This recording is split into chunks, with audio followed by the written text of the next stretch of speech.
in a university course. First, you have some time to look at questions 1 to 7.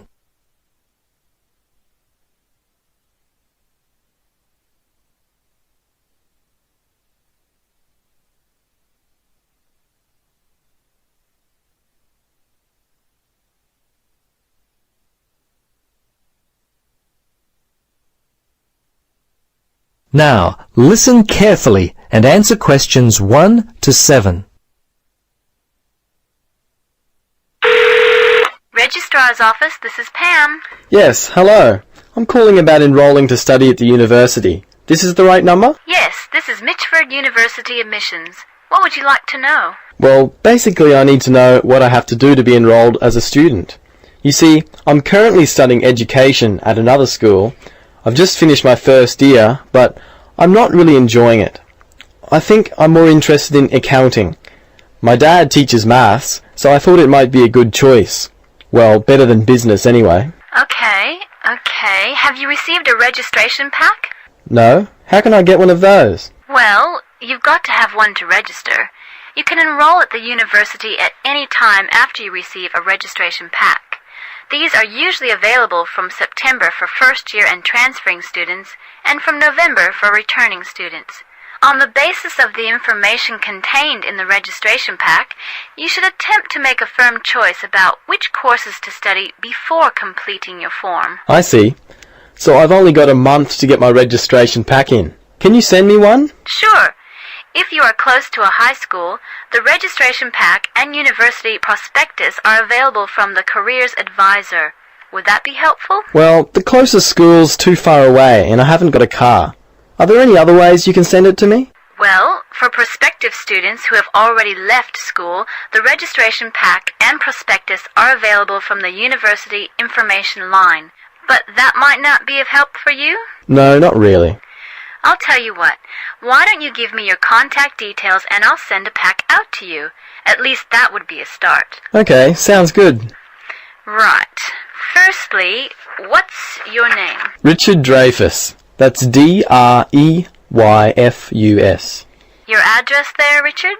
Unit 12, 15 Sportsman Avenue. That's Sportsman, Mermaid Beach. 4554. And your telephone? Yes, I won't give you my home. Mobile's best.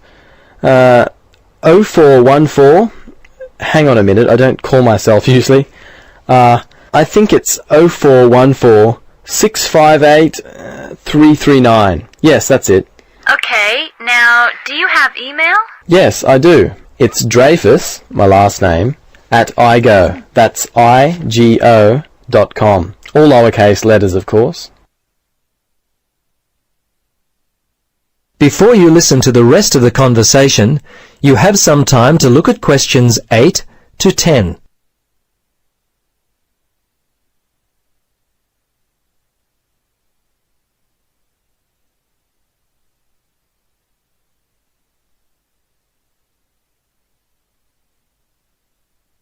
Now listen carefully and answer questions 8 to 10. Okay, that looks fine. Now, do you have any questions for me? Yes, I've got a friend who is interested in studying at the university. I'm not sure what would be the best way for him to register. Can you give me some suggestions? Sure, there are 3 ways to register. Option 1 is telephone registration. Before you telephone, fill out the registration form included in your pack. This will ensure you have all the information that you require.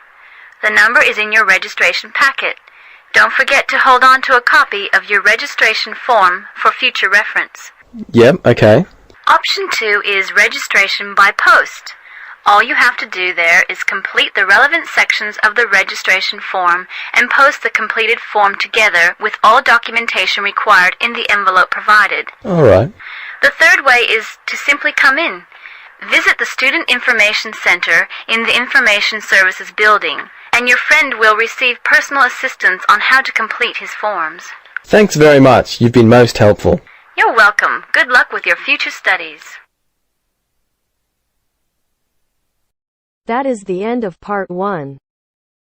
You now have half a minute to check your answers.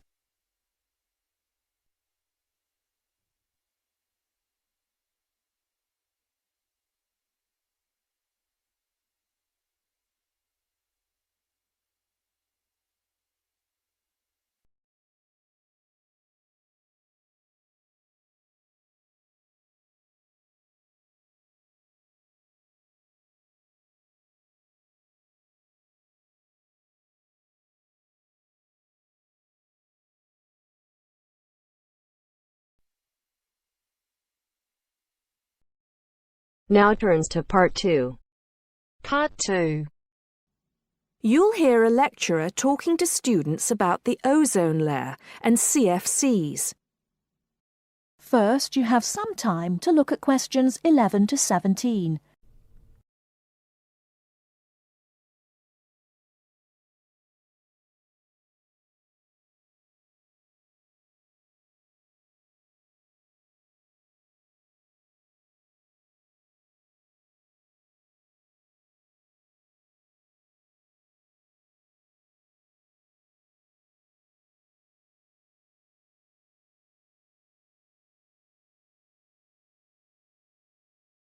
Now, listen carefully and answer questions 11 to 17.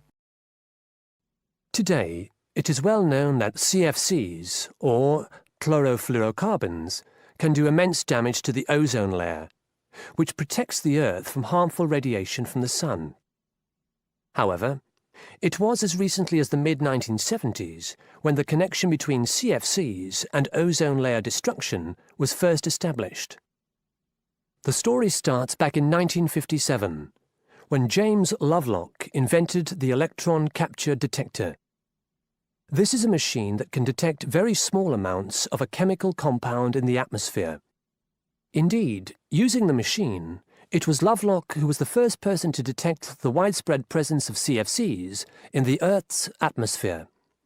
In 1973, Lovelock, on a research trip which he'd funded himself, measured the amount of CFCs in the atmosphere in the Arctic and in Antarctica, but unfortunately came to the wrong conclusion that CFCs are not harmful to the environment. Following on from this work, though, in 1974, Sherry Rowland and Mario Molina published the very first scientific paper on the connection between CFCs and ozone depletion. This quickly prompted the world's first ban on the use of CFCs, which was enacted in 1975 by the US state of Oregon. Further bans followed.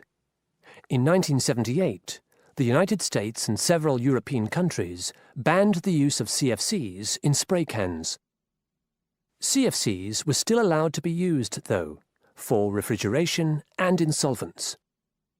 It was in the mid-1980s that scientists in Antarctica observed a huge depletion in the ozone layer above them, often called the hole in the ozone layer.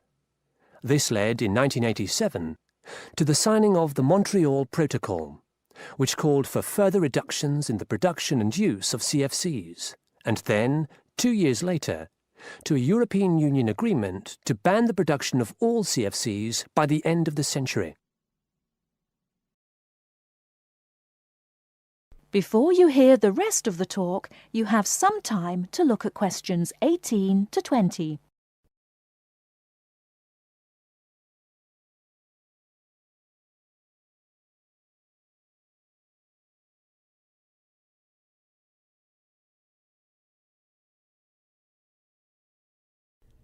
Now listen and answer questions 18 to 20.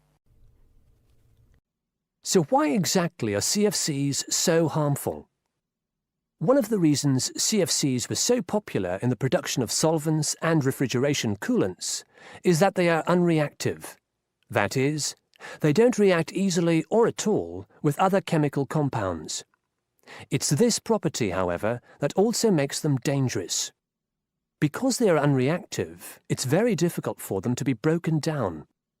This gives them a long lifespan, more than 100 years in some cases, and allows them to rise into the upper levels of the atmosphere, the stratosphere, unchanged. There, ultraviolet radiation from the sun starts to break them down, freeing the chlorine atoms from the CFCs. It's this chlorine that helps destroy the ozone layer.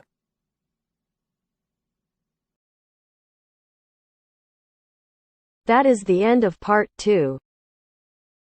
You now have half a minute to check your answers.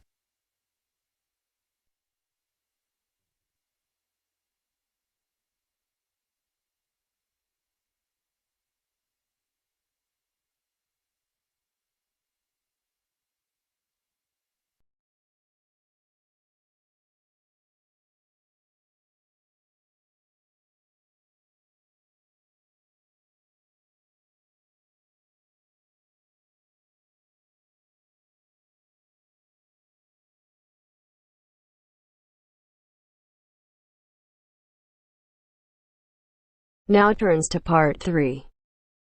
Part 3. Hear an interview conducted by an interviewer Spiegel with the scientist Peter Piot, who discovered Ebola, a dangerous disease. Both of them are conversing about the disease and its origin. First, you have some time to look at questions 21 to 25.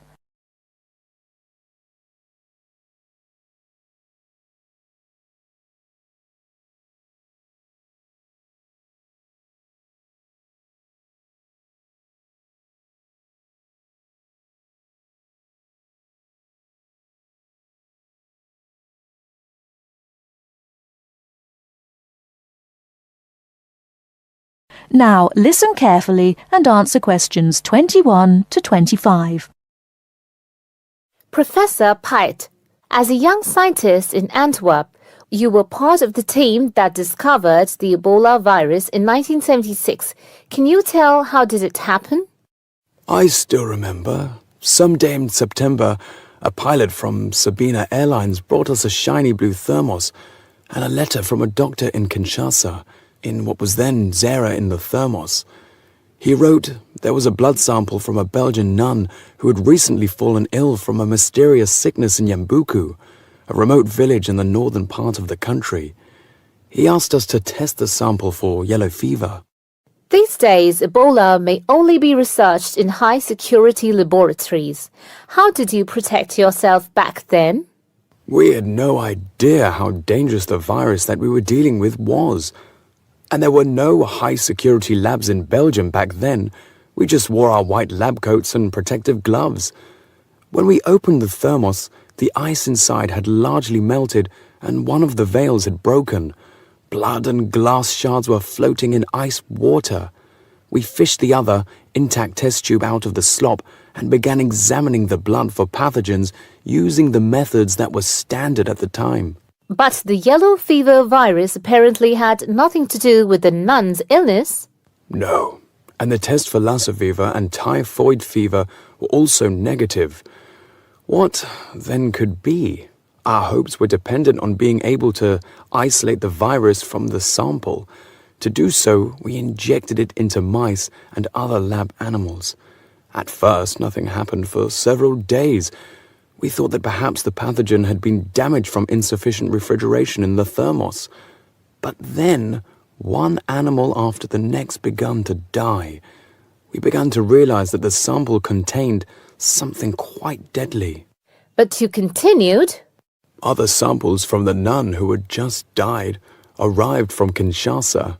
When we were just about able to begin examining the virus under the electron microscope, the World Health Organization entrusted us to send all of our samples to a high-security lab in England. But my boss at the time wanted to bring our work to a conclusion no matter what. He grabbed a vial containing virus material to examine it, but his hand was shaking and he dropped it on a colleague's foot. The vial shattered. My only thought was, oh shit! We immediately disinfected everything, and luckily our colleague was wearing thick leather shoes. Nothing happened to any of us. Before you hear the rest of the talk, you have some time to look at questions 26 to 30.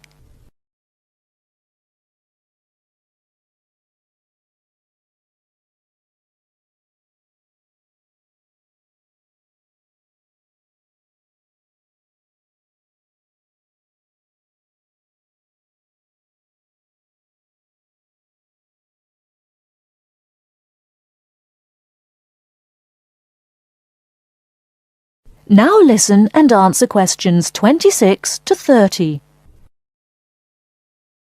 Were finally able to create an image of the virus using the electron microscope. Yes, and our first thought was, what the hell is that? The virus that we'd spent so much time searching for was a very big, long, and worm-like. It had no similarities with yellow fever. Rather, it looked like the extremely dangerous Marburg virus, which, like Ebola, causes a hemorrhagic fever. In the 1960s, the virus killed several laboratory workers in Marburg, Germany. Were you afraid at that point? I knew almost nothing about the Marburg virus at the time. When I tell my students about it today, they think I must be from the Stone Age. But I actually had to go to the library and look it up in the Atlas of Virology. It was the American Center for Disease Control which determined a short time later that it wasn't the Marburg virus, but a related unknown virus. Hundreds of people had already succumbed to the virus in Yambuku and the area around it. You were also the one who gave the virus its name. Why Ebola?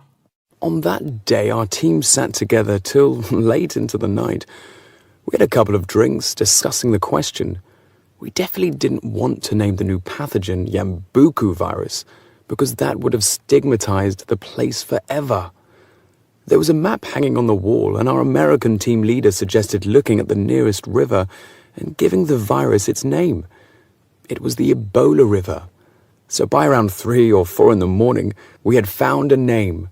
But the map was small and inaccurate. We only learned later that the nearest river was actually a different one. But Ebola is a nice name, isn't it?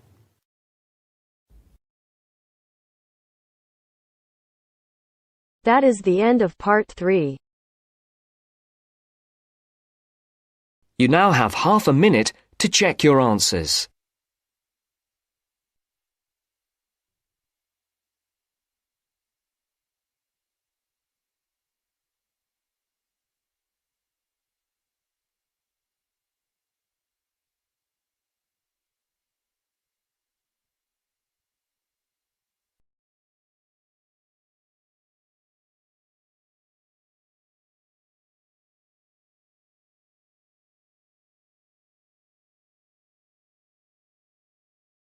Now listen carefully and answer questions 31 to 40. Cheese is one of those foods that we tend to take for granted as always having been with us. And it's odd to think that someone somewhere must have discovered the process to make cheeses. That takes place today. In the studio to tell us all about it is Monica Maxwell. Today, we all know that the process of making cheeses takes place when microorganisms get into milk and bring about changes in its physical and biochemical structure. Well, obviously, we don't know who discovered the process, but it's thought that it came from Southwest Asia about 8,000 years ago. In the early time, there were mainly 2 types of cheeses. One of them was rather tasteless and bland in the case of the so-called fresh cheeses, which are eaten immediately after the milk has coagulated. And another one was rough-tasting and salty in the case of the ripened cheeses, which are made by adding salt to the soft fresh cheese and allowing other biochemical processes to continue so that a stronger taste and a more solid texture resulted. The ancient Romans changed all that. They were great pioneers in the art of cheese-making, and the different varieties of cheese they invented and the techniques for producing them spread with them to the countries they invaded. This spread of new techniques took place between about 60 BC and 300 AD. You can still trace their influence in the English word cheese, which comes ultimately from the Latin word Caseus, that's C-A-S-E-U-S. At this stage in history, people weren't aware in a scientific way of the role of different microorganisms and enzymes in producing different types of cheese, but they knew from experience that cheese's tastes were relevant to something. If you kept your milk or your pre-cheese mixture at a certain temperature or in a certain environment, things would turn out in a certain way. In the 19th century, with the increasing knowledge about microorganism, there came the next great step forward in cheese making. Once it was known exactly which microorganism was involved in the different stages of producing a cheese, and how the presence of different microorganisms affected the taste, it was possible to introduce them deliberately and to industrialize the process. Nowadays, cheese is made on a large scale in factories, although the small producer working from his dairy farm continued to exist and still exists today. Cheesemaking moved very much into the world of technology and industrial processes, although because the aim is still to produce something that people like to eat, there's still an important role for human judgment. People still go round tasting the young cheese at different stages to see how it's getting on, and may add a bit of this or that to improve the final taste. Whatever the scale of production, there is still room for the development of art alongside the technology. That is the end of part 4. You now have half a minute.